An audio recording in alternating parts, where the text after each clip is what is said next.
going to take a look at three different subjects on this videotape. The first one, of course, being the aborted masterpiece of Edward D. Wood Jr., a picture entitled Hellborn. This film was to have been a starring vehicle for Ed Wood and screen actor Conrad Brooks. Unfortunately, the film was never completed for a variety of reasons, and the footage we're going to show you is all that exists of the film as shot and edited by Ed Wood. Also, we're going to take a look at some short subjects, actually test footage shot in 1948, immediately upon Ed Wood's arrival in Hollywood. And after that, we're going to take a look at a special short subject, a film which was produced and directed by Conrad Brooks, a film called Mystery in Shadows.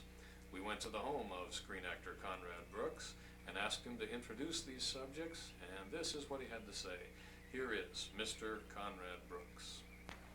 How did Hellborn begin, actually, and when did it begin? Well, this was in 1952. We just finished a motion picture called Glenn or Glenda, starring Bela Lugosi and also with Lyle Talbot. And of course, that was my first picture for Ed Wood and also for producer George Weiss. Well, anyway, shortly after Glenn or Glenda was finished, I got a call from Ed a couple of months later, and he told me that George Weiss was interested in doing a motion picture, and he wanted to star me in this movie. So I was really shocked. I was really surprised. But he said Weiss was very impressed with me, with my performance in this picture, Glenn or Glenda. So he said, well, he had an idea to do a story on gangs, and teenage gangs.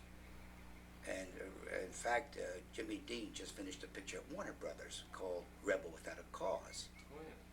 So anyway, George made these exploitation films like he'd done in the past, pictures like Test Tube Baby and also Girl Gang.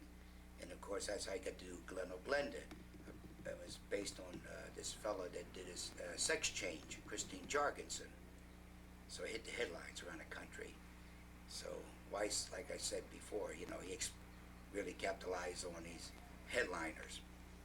So anyway, Ed said he was all set to do this picture, and he definitely wanted to use me. And the title of the movie is called Hellborn. So Ed said, well, we need to go out and at least shoot at least one day of footage. So it was a fight sequence, and I remember it was a month of July, and we had to go out to the San Fernando Road. I mean, this town of San Fernando.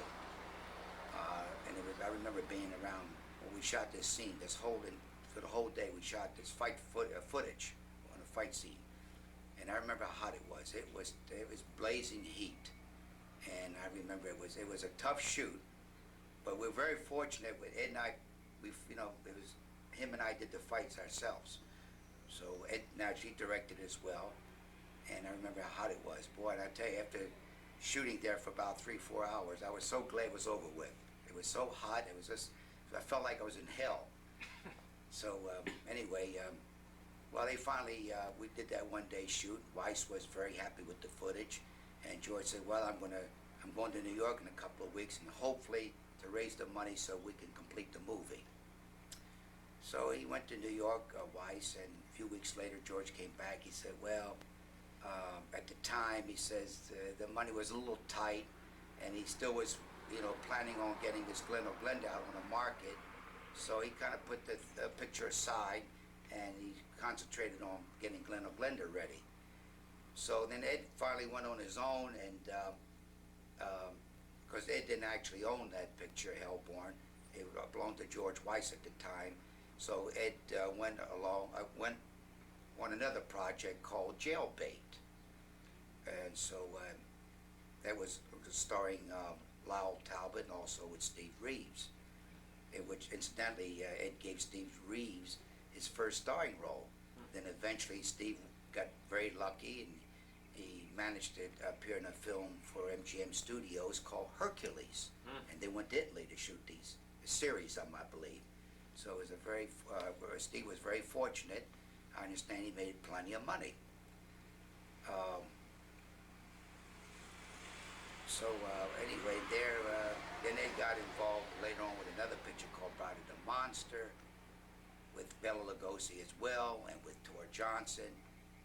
And around 1955, like I said, now Hellborn was forgotten. It was way forgotten. And as I recall, at one time Ed did come to me. He says, "If we can possibly raise the money between you and I, Conrad," he says, "I'll go out and I'll finish the picture." Because Weiss was going back to New York to live. So we did buy the film. We owned the film, the Hellborn. The two of you were partners. Ed Wood and I were partners on this deal. Huh. So, well, like I said, but that was put aside. We kind of let it lay, you know, because Ed was involved in various other projects. So after shortly, well, of course, you know, he made that most famous movie of all times, Plan 9 from Outer Space, Yeah. which I played Jamie, and of course we had Bela Lugosi, Tor Johnson, and Criswell, Tom Keene, Vampira, all these major stars, and this was. But after Ed finally got that picture finished, it was just another low-budget film. But it always reverted back to that footage that we did have from back in '52, that fight sequence, because he liked that fight sequence very much. And he wanted to get, he somehow or other, as like you said before, Mike, that was his pet picture. Mm-hmm. So he said, "I want to finish that damn movie. We got it started," and he says, "Too bad it took so long." You know what I mean? You know, he really wanted to get into that film and finish it. Mm-hmm. So after we did this Plan 9, he got Mona McKinnon, who also starred in Plan 9. He got her interested, you know, appearing in this Hellborn movie. So we started doing occasionally. We picked up, Eddie went out, raised a little bit of money here and there, and we go out from time to time and start adding more stuff to the fight sequence. We went on, you know, various places around the city, out in Saugus, where we shot the road scenes, the car chases, and of course Ed naturally doubled up playing these various women roles, Mm-hmm. and he changed in these, you know, different wigs 3 different times, and Now, was that written in such a way that at the end it was supposed to be men dressed up as women, or was he just saving money, or what? saving money. Yeah, Really? yeah. He thought the audience would believe that those were big, tall women or something. Tall women, strong women, right. So, but Ed always wanted to finish that picture. Uh-huh. So finally, some of that footage was sold to a movie producer, and it was at the fight, especially the fight sequence. And this movie producer, Roy Reed, he saw that sequence. He liked it very much, and he said, he said, if I can get that footage, he said, I'll let you do my next movie. I see. He said, you write the script around the fight footage, and believe it or not, as really stand out real good. That fight scene was a natural fight scene. It didn't look stagey at all. Yeah. And you know, it's just like a master shot. Occasionally come in for close-ups and let the camera roll. Uh-huh. So it really came out real nice. And that fight scene was you and Ed Wood. Between Ed Wood and myself. Huh. And then this other stuff that we shot as time went on, you know, the car stuff, the car going off the cliff. In fact, I did my own actual stunts in the picture. We couldn't afford a stunt man. Right. So it says, Conrad, be prepared to jump. So if you had ever done Hellborn, you mentioned that you were to be the star of That's Hellborn. right. I was the main lead, yeah. Unfortunately, that never happened. You never got the money to go into the studio. The studio, right, to Finish complete it. the picture. Yeah, so we got approximately about 15, 20 minutes, Yeah. including the fight sequence and plus all the other pickup shots. Uh-huh. Where Ed holding up the filling station, and there in the park at the picnic grounds where the rest of the cast were all about a picnic ground, drinking and having a party there. Oh, the picnic scene. Where was Picnic that? scene. Where was that shot? That was shot in Griffith Park. Huh. Right. It was like back in 1956. Huh. And the rest of it was just wherever he could get a location. The gas station, was it all in Hollywood? No, or- that was shot in Newhall, California. Oh, I see. The filling station scenes. Huh. Yeah, Newhall. That was all country out there then. It was all really western. But you go out there now, it's a city. It's Yeah. all well built up now. And so ultimately, after years, he finally kind of realized the film was never going to get completed, I guess. And you were the partner that wound up with the footage. Right. Did you ever think of finishing it? Well, I was hoping someday it would be, shown to the public. I mean, there's so many Ed Wood fans now. They're all interested in, as much as they can know about Ed Wood, find out as much as they can. But this is actually after, I mean, I just saw it recently myself. Just for, 30 years, I haven't seen it. And when you and I went down to the studio at the screening room, and when I looked at it, I couldn't believe it. I said, this is what we did 30 years ago, Ed Wood and I. And I look back and I say, geez, I kind of regret that we never really got, to finish that movie. It's full of action. It could have been his Plenty of best action, picture. most likely, right. He got away from a lot of dialogue. He kept the picture moving all the time. Yeah. Some good action stuff. And of course, we're going to see it on in your project now, in your video company that took it over. Well, here we go. Let's have a look.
movie that we're about to look at is Ed Wood's first directing job ever in Hollywood? In the year of 1948. Incidentally, that's when my brother Henry and myself, we came out here to Los Angeles.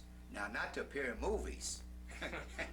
We just came out here for just for a couple of weeks or so. So well, we stayed on a little bit longer. We got to know quite a few of the character actors here in Hollywood. As soon as we got into town, we were very lucky. So I'm here for about a month or so. Then that's when I got to meet Ed Wood. And of course, I met Ed, and from the first day on, I mean, we were just like we've known each other for hundreds of years.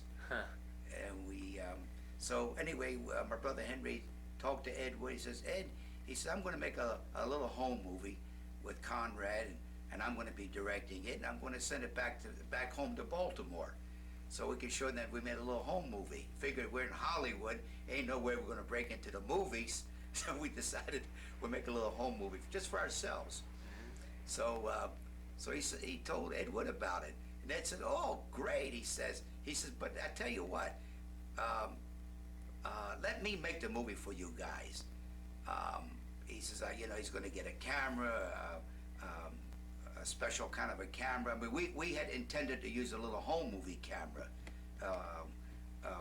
just a 16 millimeter, but Ed suggested, no, he says, I'm going to get a good camera, and I know how to handle a movie camera, and he says, in fact, he says, I want to put Conrad in where, you know, I mean, he'll look good. So, all right, so anyway, Ed charged us $60. That was his first movie job in Hollywood, to make this little home movie. So, anyway, we liked Ed Wood. We kind of felt he was giving us no job.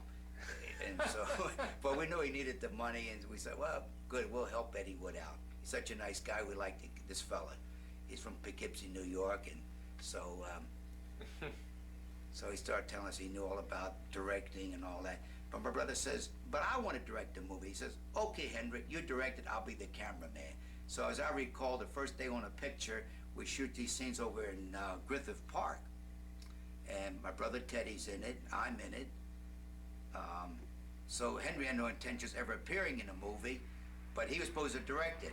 But when as soon as we got there on location, Ed took over. Ed became the director. He started telling us what to do. Instead of my brother directing it, he put my brother in the picture as an actor. So Eddie took over the whole production. The script was thrown away. And but anyway, we had so many laughs with Ed Wood, and it was so much fun. I mean, this guy was a great guy. We loved him. So we said, to hell with it. It's worth the $60 for all the fun we're going to have. So anyway, now you're going to see this little particular film. It was shot on 16 millimeter. It was Ed's first actual movie job. And of course, this is being released to the public for the first time. From 1948 to now. Does this film have a title? Well, we call it whatever you like. Here it is. Here it is.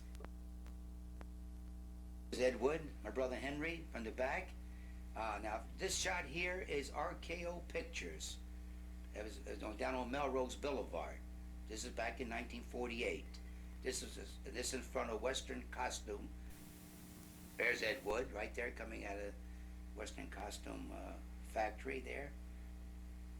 We rent all the wardrobes for Western pictures or any kind of clothes.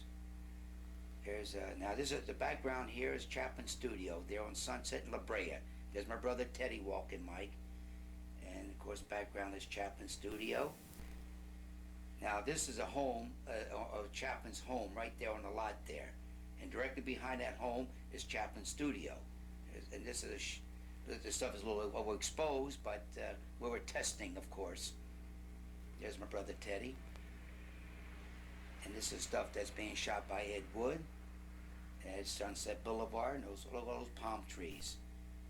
I don't think they're there anymore, Mike. There's from the outside of Chapman Studio, which he shot pictures like City Lights, Modern Times. And this is a Chapman Studio as well. That's the bungalows, the offices. It's too bad it's overexposed, but we're very fortunate to get this much. Now this scene here is It's like a fade in. This fellow standing on the horse is Johnny Carpenter. In fact, Ed Wood used him in a movie around late 50s, I believe, a picture called, after he did Plan 9, Night of the Ghouls. Right, that's Johnny Carpenter there on his horse called Patterfoot. He's an excellent rider. In fact, he taught me how to ride. Here's a shot of Johnny. This is down on not Sunset Boulevard, Riverside Drive, right near Las Feliz Boulevard,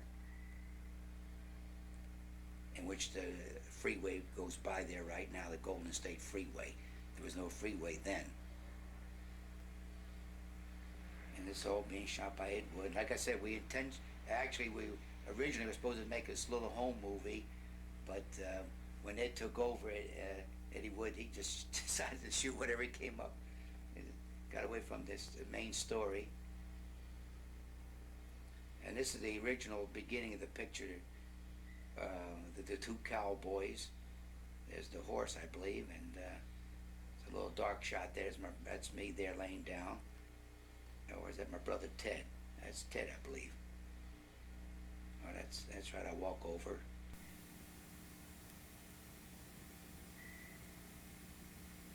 This is the original beginning of the picture. The way it's supposed to begin. The two cowboys.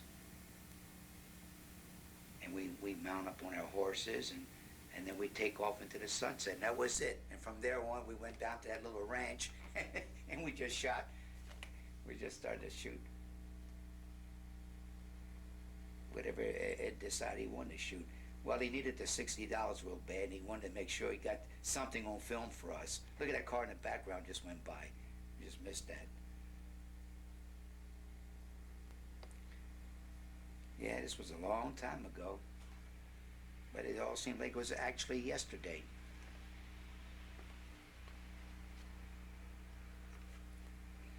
Wow, look at we right up. Oh. Hey, look, there's a ranch over there, Ted. Yeah, I guess we better head over there, huh, Ted? There are stock shot. See, Edward had stock shots already in mind. Because, you know, a lot of his pictures, like Bride of the Monster and Glen O'Glenda, he had plenty of footage, a lot of stock shots in his pictures. Yeah. But even then, who knew in 1948 that Edward would finally be making features, which he did say he was going to be making pictures in the near future. And this is Barbara Parsons, our leading lady in the picture. There we come over and meet the girl. There you go. Give us a little hug. Yeah. See? Yeah. She's going to get the full treatment now from her. That's a pistol there. Of course, there's a stranger, which we didn't expect. And of course, that's my brother Henry, who also appeared and also in Glen O'Glenda, jailbait for Ed Wood. And recently he worked for John Waters in a picture called Female Trouble. There's Hank. Early 80s now. And of course, he's giving his instructions. He's going to tell us he's going to do a little movie or so, a movie within a movie. Oh, there's the camera. There we go. That's that. This is the original camera we're supposed to use for our little home movie. But Eddie Wood, there's Eddie. There's our leading man, director. He was going to make a little epic for us. Eddie Wood running around with that camera.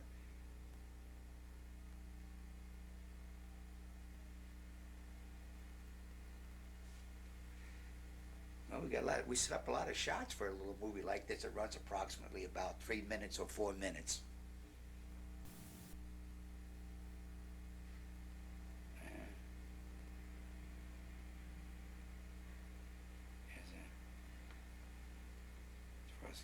There's some liquor there. not so bad, Mike, after all these years. Look at that film, you know, it was shot on 16. You know, now, you know, in those days, it was 16 was considered amateur film. But, you know, since television came in, you know, they were using 16 millimeter, and now it's a professional film. And I think that roll of film we had, I think cost us about $5. That was including processing. There you go. We're fighting over that fire water. A little dancing.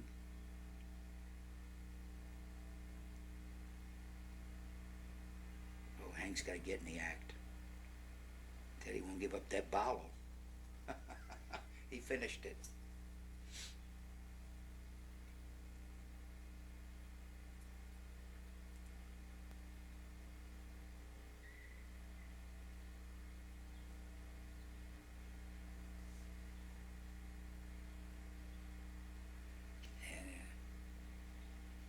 And a little beef there.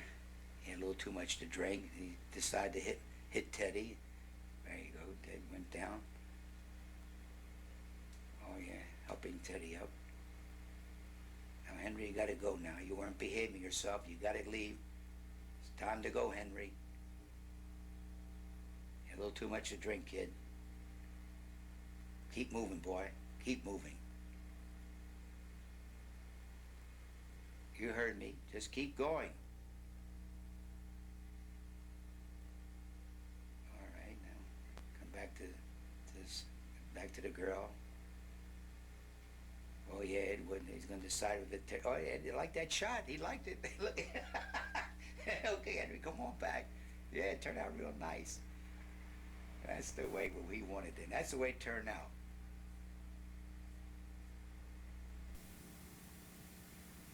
There you go. It takes his final bow.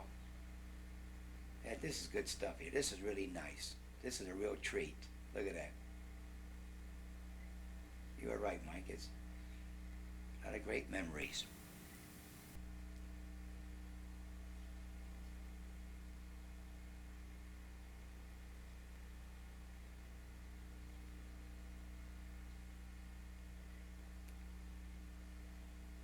Look at the old-time cars, Mike, in the background.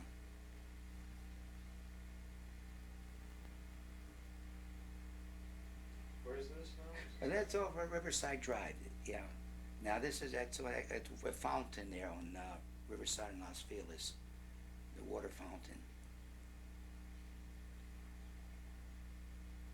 And it's having a little fun, throwing water to the cameraman.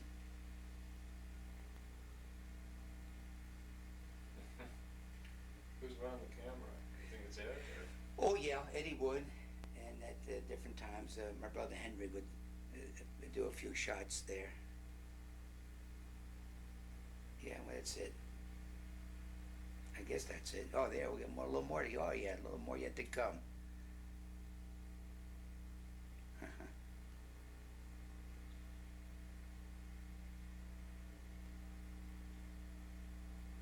There's Edwin.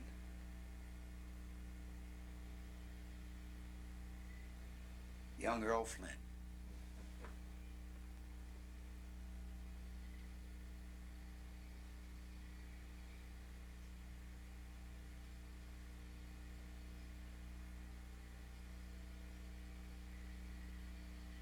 We miss Hart, 2 guns.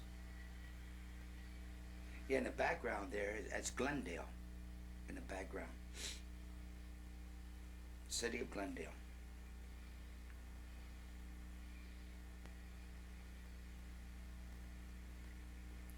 Well, this is for the first time shown to the public. And there's a man that went on and they, many of motion pictures and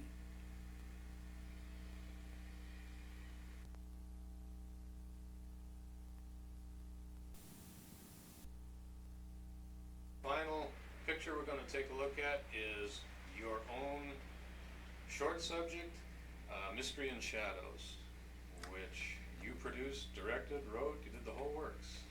Is that right? well, that's the way I saved a lot of money, by doing it myself.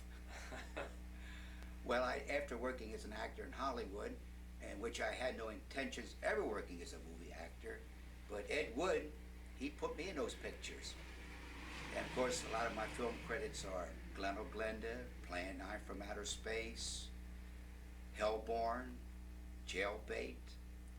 I've done a starring role in a picture called Rob and Run, Hollywood Hopefuls. And of course, I did a picture called The Beast of Yucca Flats, also for producer Tony Cardoza. Well, in 1960, I decided I wanted to do a movie. And of course, I quite couldn't afford to do a feature. I didn't have enough money, so I just wanted to do a picture. And I thought, well, the best way to go about doing one is to do a short. I played it safe.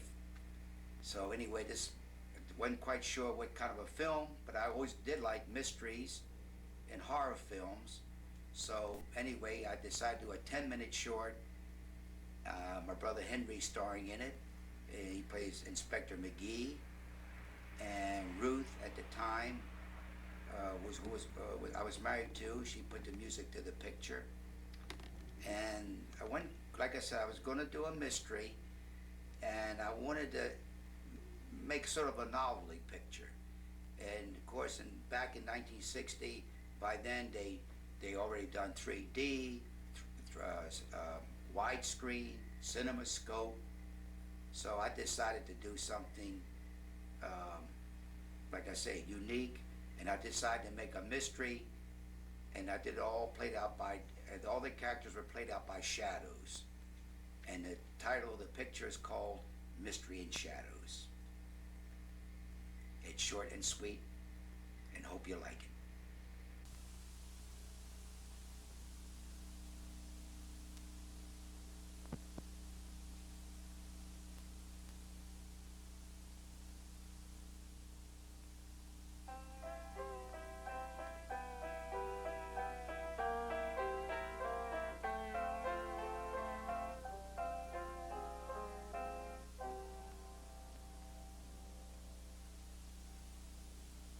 Our little story begins here at the theater. The stars of the play just finished are Connie Lee and John Jackson. The curtain rises for an encore. This speaks for itself. Our new star sensation has a kiss for our audience. John is very pleased. Every fine performance deserves a bouquet of flowers. John grabs at Connie, but alas, does she love him?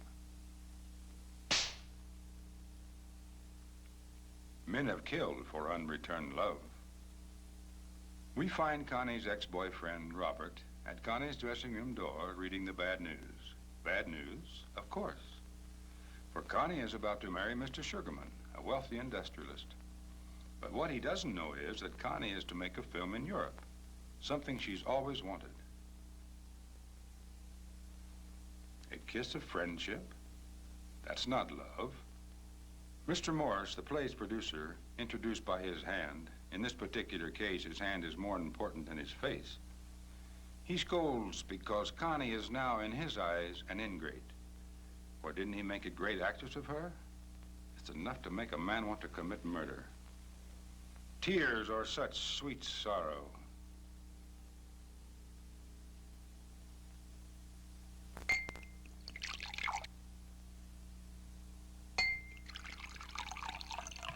Mr. Sugarman and Connie are toasting champagne before dinner on the eve of their marriage, and then off to Europe. At this moment, Connie is being told that she will be starred in a film made in Europe that Sugarman is financing. Seems her stage success has proved a road to the movies. As for the silk topper Sugarman is wearing, think nothing of it.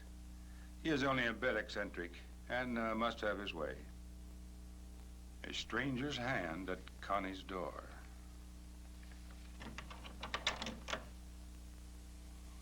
Connie relaxes in front of her dressing room mirror.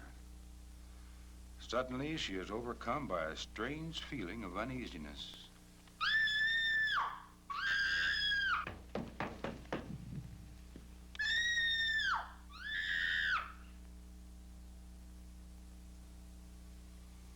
The manager of the hotel calls the police.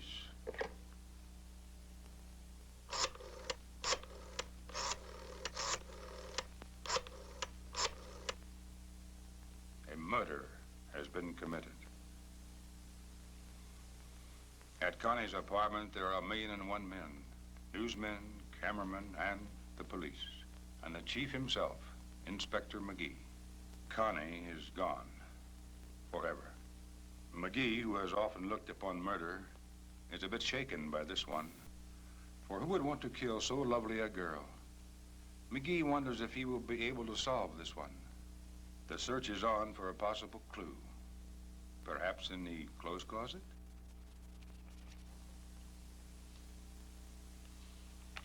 Or maybe a clue here.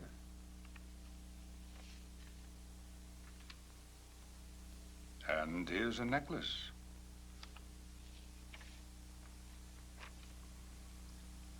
Checking Connie's purse.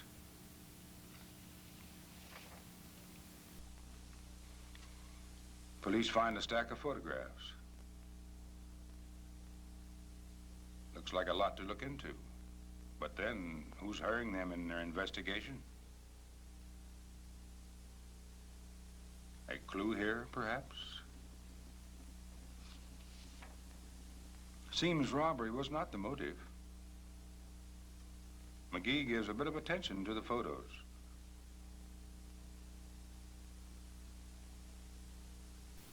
Some of them are real cheesecake.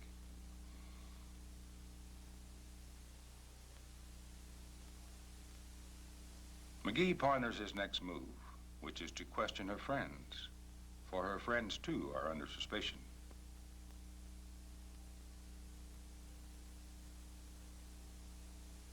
On the 11th floor of the county jail, interrogation by Inspector McGee is in progress. John Jackson has a good alibi as to his whereabouts of the night of the murder. He was doing a round of the nightclubs, and they all know him. Mr. Sugarman, very much broken by the loss of his Connie, tells McGee that Mr. Morris, the play's producer, had a heated argument with Connie.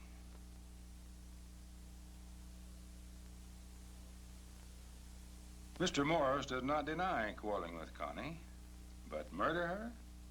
It's nonsense. And of course, Connie's boyfriend is understandably nervous, but tries hard to maintain his composure by smoking. And more smoking. Inspector McGee is a hard questioner, so one has to keep one's wits about him, don't they? McGee is in the room with the 4 suspects and is pondering for a moment. Wait, here's a note. McGee brightens up and informs the suspects that there is a break in the case. That is, it's being developed in the dark room downstairs. So there's no need to hold them in any longer. Inspector McGee's on edge. Why? He's wondering if his flimsy trick will work.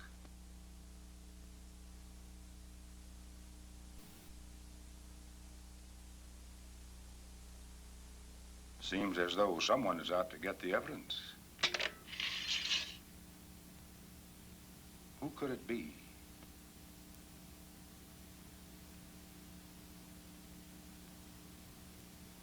Yes, indeed, my little trick has worked.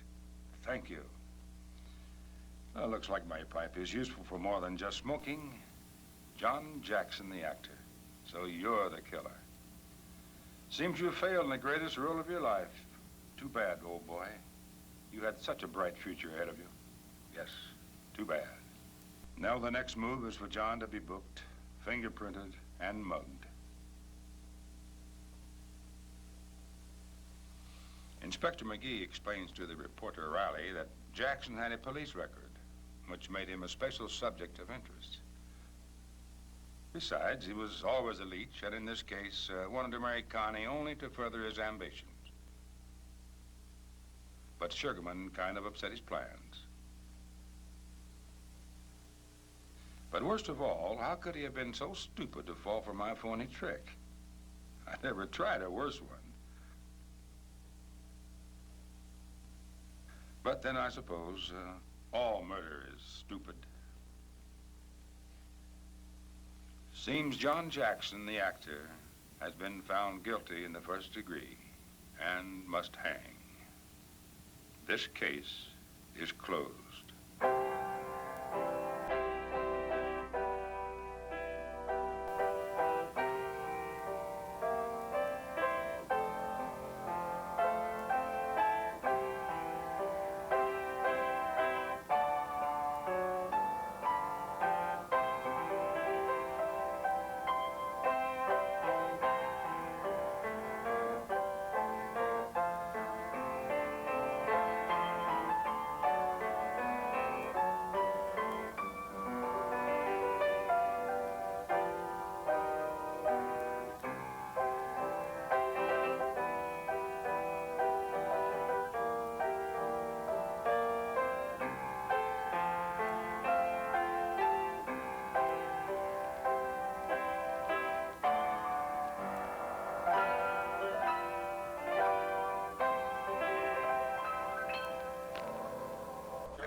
Thank you, Peter, for that. I like that. But this is Peter Coe here. As you all may remember him from way back from around 1939, 1940. He was with Universal Pictures, and he was with one of their top stars, and he did a picture there called Gun Hole with Robert Mitchum? Randall Scott. Randall Scott. Robert Mitchum. And Robert Mitchum as well. And then Peter went on and he appeared in my favorite movie, a picture called The House of Frankenstein, with Boris Karloff, J. Carrol Naish, Lon Chaney Jr., Yeah. and also with Karloff, and who played Frankenstein? Glenn Strange. Glenn Strange. Glenn Strange. Yeah. Yeah, right. And that was his favorite movie as well. Of course, he did The Mummy Curse. And he also became very good friends with Lon Chaney. And between films, he used to take you out to his ranch Yeah. Up in Northern California. up in Northern California. To hunt. And that was Peter's one of his best sports. And finally, shooting pheasants, right? For pheasants. And then finally, after being at Universal about 5 years, right, Pete, then you went to the service. And then you came back from the service and you started freelancing. You worked with people like Earl Flynn. Oh, yeah. You did a picture with him, what was one of your favorite pictures. It was called Rocky Mountain. So anyway, after Peter appeared in quite a few films, almost what? How many pictures you appeared in, Pete? 75. 75 pictures. So, in the mid-60s, that's when you met Edward D. Wood Jr. Did I? You know better than I do. Well, that's when you met him in 60s, Yeah. I'm pretty sure, Pete. And he was interested in your career. You were, you know, a major celebrity. He wanted to use, Yeah, he wanted to use you, and but he couldn't afford me. he couldn't afford you at that time. Right, but I think he begged you and he offered you a script. He wanted to do the life story of Bela Lugosi. And you were going to play Yeah, I Bela was gonna Lugosi. say Bela. Originally, Peter Coe was going to play Lugosi. And of course, that deal it fell through. It never got the money. If he Never were, materialized. right. It was a shame because that picture would have been made many years ago on Bela. And of course, then in the 70s, you know, we went broke. He couldn't raise money to do any more pictures. Of course, you know, Ed's famous for what? Plan 9 from Outer Space, The Bride and the Monster, and also Glen or Glenda. And things weren't happening for him anymore. He couldn't raise pictures. This was in the 70s. Things were he was going downhill. He was drinking, and there was no more hope for him in Hollywood. And things, in other words, things went so bad they hit Skid Row. And you came to his rescue. Right, Pete? I don't know. Yeah, and nobody would help him in Hollywood. Yeah. He helped out so many actors, young actors, and he put them in pictures, and a lot of the old timers, he brought them back. But at the end, nobody would come and help him. But one person did. That was you, Peter Coe. That's right. You were living in North Hollywood on Laurel Canyon, and you found out that he was evicted from where he was living in Hollywood, and you brought him, Ed Wood, and his wife, and he had 2 pets, I believe. Yeah. 2 dogs, yeah. And he stayed with you how long, Pete? A couple of weeks at least. At least a couple of weeks. Yeah. Right. And then finally, the last day, Pete, which was Sunday morning, I believe, in the mid-70s. Sunday when he was watching a football game, right? Yeah. We were both watching. You were watching TV with him? Football game. Football game, Pete, yeah. And then I went to get some drinks for us. He wanted a drink, right, Pete? He wanted You a want shot. a drink? He wasn't I said, feeling well. This is the last one I'm going to give you. Because tomorrow you're going, I'm taking you to the hospital. To see the doctor. Yeah. And that's the way And I remember you gave him a drink, and then you were going to make some food for him, I went to the kitchen to make some food. right? Yeah. And then some lady came by to visit you, right? The neighbor, The neighbor came by, friends of his. friends of Ed Woods, Yeah. right? And then she came and she wanted to say hello to Ed, and you told her he was in your bedroom. In fact, you gave up your He's bedroom in my to him. bedroom. Yeah, your bedroom.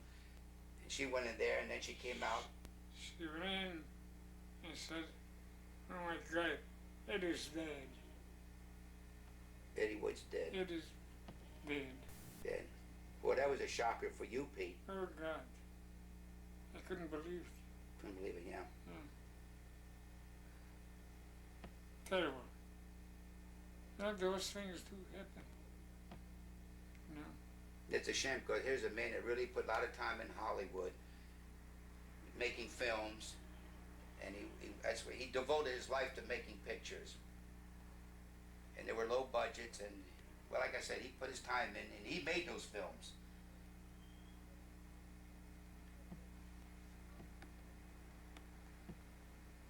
Got anything else to say? Well, Peter, I just want to thank you very much to let us in your home for this special interview, My pleasure. and everybody, so many. Mike has this magazine, and he writes about you quite a bit. It's called Cult Movies, and they usually write about you. And many fans, they write in, and they always ask about Peter Coe. Really? Yeah. And so, anyway, I suggested to Mike. I said, Mike, how about putting Peter on putting Peter on film? And he said, I got to talk to my partner, Buddy. And Buddy said, well, of course. He said, but maybe I can't afford him. But Pete says, after all, he says, well, these young movie people, he's more than glad to work for you fellas. One question which we can answer Yes. is when they came to pick up Ed Wood, Oh, yeah, at the time when they picked up Ed Wood. Situation, they just put him in a bag and When they come to pick him up, It was sickening. it was, It was sickening. they just picked him up and they just Put him in a bag and black bag. Yeah. Like a garbage bag or something? something like that. Oh boy. Like garbage. Well, he was to them. He was garbage. Oh yeah. That really hurts you to see this man, be in your home. Of course, Yeah. like you've seen Ed Wood, you knew about Ed Wood quite a bit about his background, is making films and low budget pictures, and then suddenly here's a guy, he's not with us anymore. That was a shocker.